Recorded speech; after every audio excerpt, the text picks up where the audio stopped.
बिस्मिल्लाहिर्रहमानिर्रहीम। अस्सलाम वालेकुम नाज़रीन, उम्मीद करता हूँ कि खैरियत से होंगे। अगर अभी तक आपने हमारा यूट्यूब चैनल सब्सक्राइब नहीं किया तो जल्दी से कर लें, क्योंकि 24 घंटे की अपडेट्स आपको यहीं पर मिलेंगी।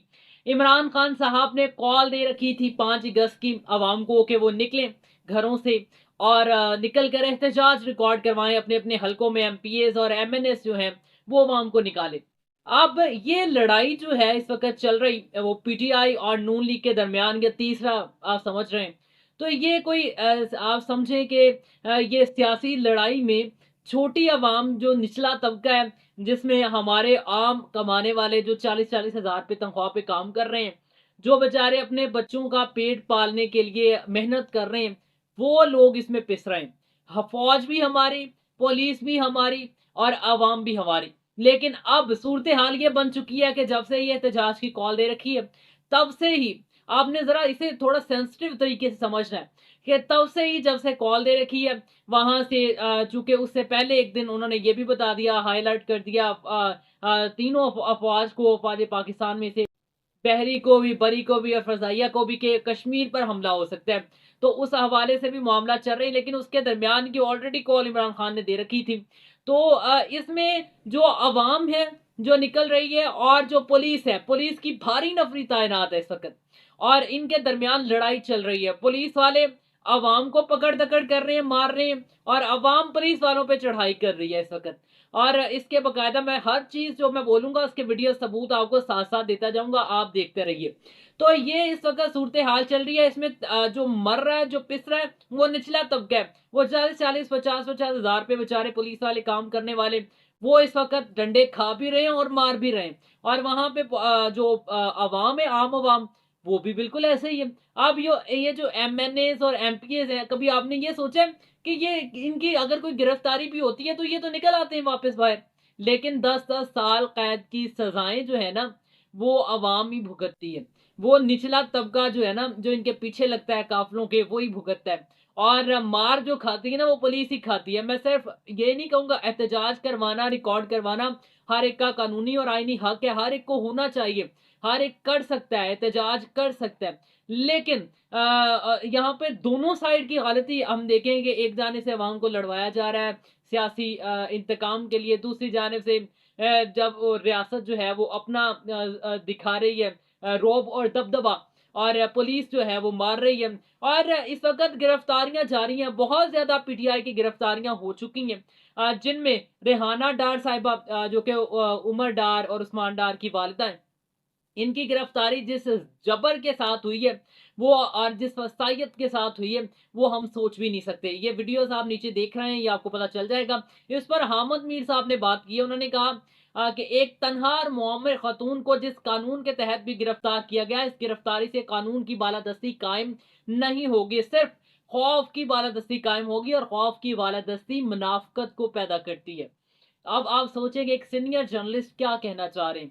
इस एक जुमले में पूरा लबे लुबाब जो है ना, उसको बंद कर दिया गया, कूजे में दरिया बंद करने के मुतरादिफ है ये। और यहाँ पर इस वक्त मैंने पहले भी बात की कि अदारे और अवाम आमने सामने हैं और लड़ रहे हैं। और आपको एमएनए और एमपीएस जो हैं उनकी गिरफ्तारियां होती भी दिखाई देंगी, लेकिन वो बाद में बाहर निकलते हुए भी आपको दिखाई देंगे। तो खैर ये जिस तरह से इनकी गिरफ्तारी हुई है, जिस तरह से इनको घसीटा गया, बिल्कुल आईनी और जमहूरी हक के बिल्कुल खिलाफ है। और इस पर आवाज उठनी चाहिए कि इस तरह से क्या आप किसी औरत को घसीटेंगे, क्या किसी मुअम्मर औरत को, किसी ऐसी खातून को जो कि बुजुर्ग हो चुकी हैं। जितनी भी गिरफ्तारियां हुई वो सब अपनी जगह पर है, उनके अगर वो गलत कर रहे हैं तो गिरफ्तारियां होनी चाहिए। लेकिन जिस तरह से उमर और उस्मान डार की वालिदा रेहाना डार की गिरफ्तारी हुई है ना, कसम से जुल्म और जबर और फस्तायत है कि आप किसी खातून को, जो कि बुजुर्ग खातून हो, जिनका इलेक्शन भी चोरी कर लिया, जिसने चोरी किया वो खुद मानता है अपने मुंह से कि भाई हमने चोरी किया, आपसे जो होता है ना आप कर लें, जिसको अदालत में भी चैलेंज किया गया, फर्दर आप लंबी बहस में नहीं जाना।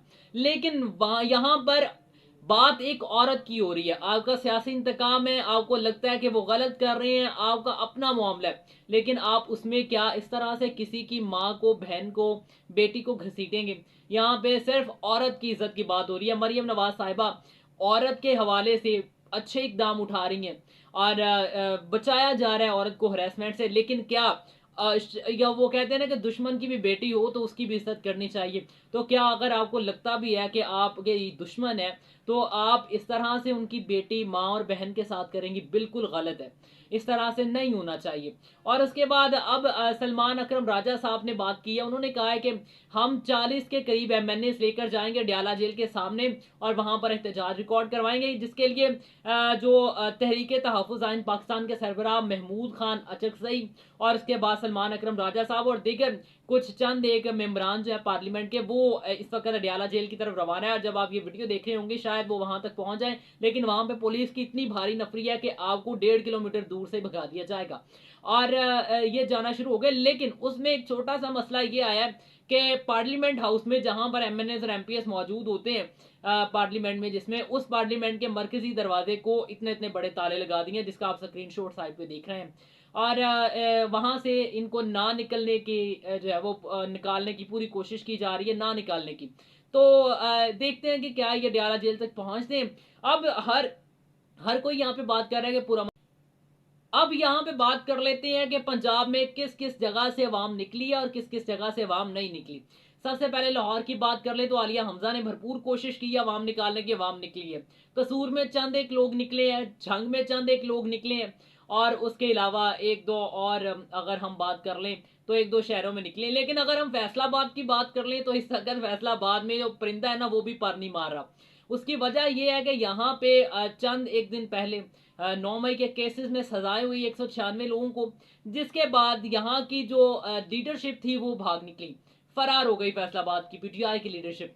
और उसके बाद अब यहाँ पे अब चूंकि लीडरशिप नहीं अवाम निकालनी होती है, जैसे कि मियाँ आबाद फरूक जिनके भाई शहजाद फरूक को गिरफ्तार भी कर लिया गया और दीगर इसमें रेहाना डार साहिबा गिरफ्तार हुई और उसके बाद रिटायर्ड कर्नल शोएब हरून साहब के हवाले से बताया जा रहा है कि उनकी भी गिरफ्तारी हुई है। और उसके बाद चंद एक खवातीन के हवाले से भी फुटेजेस सामने आ रही हैं और सहाफ़ी क्लेम कर रहे हैं कि उनकी गिरफ्तारी है, चूंकि मैं मौका पर मौजूद नहीं, लेकिन जो सहाफ़ी बता रहे हैं वो आपको जो ऑन रिकॉर्डेड इस वक्त सारा कुछ चल रहा है वो आपके सामने रख रहा हूँ।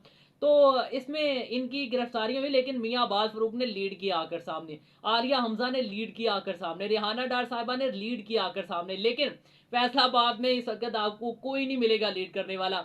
इस वक्त आपको पीटीआई का कोई मरकजी रहनुमा नहीं मिलेगा लीड करने वाला, चूंकि पीटीआई यहां से अच्छे खासे वोटों के साथ जीती है और फैसलाबाद ने अच्छा खासा जितवाया है। लेकिन अब शायद अवाम फैसलाबाद की थक चुकी है और पीटीआई लीडरशिप जो है वो बुज़दिल हो चुकी है फैसलाबाद की, इसलिए यहां से कुछ भी आपको नजर नहीं आ रहा। ये इस वक्त की तमाम सूरत हाल थी जो आपको आगाह किया। लेकिन अभी आखिर पे यही मैसेज दूंगा कि दोनों दोनों साइडों पे, चाहे वो हुकूमत की जानिब से अदारे हों, उनके लोग हों, या फिर अवाम हो, निचली सतह की अवाम, दोनों ही आपस में लड़ रहे हैं और नुकसान दोनों का हो रहा है। ऊपर वाले लोगों को टके का फर्क नहीं पड़ रहा। ऊपर वाले लोग मजे से एसी के नीचे बैठे होंगे इस वक्त। ऊपर वाले लोग इस वक्त उनको पहले ही फोन आ जाते होंगे कि आपकी यहाँ पे गिरफ्तारी हो रही नहीं, आप यहाँ से निकल जाएं। तो बिल्कुल ऐसा ही हो रहा होगा। और पहले भी एहतजाज आपने देख लिया कि कितनी गिरफ्तारियां हुई और जिनकी गिरफ्तारियां हुई वो कितनी की देर जेल में रहे। तो दोनों जानिब से यही कहूंगा, रिक्वेस्ट करता हूं कि लोग संभलें और होश के नाखुन लें, अकल इस्तेमाल करें कि दोनों जानिब पे नुकसान अवाम का ही हो रहा है।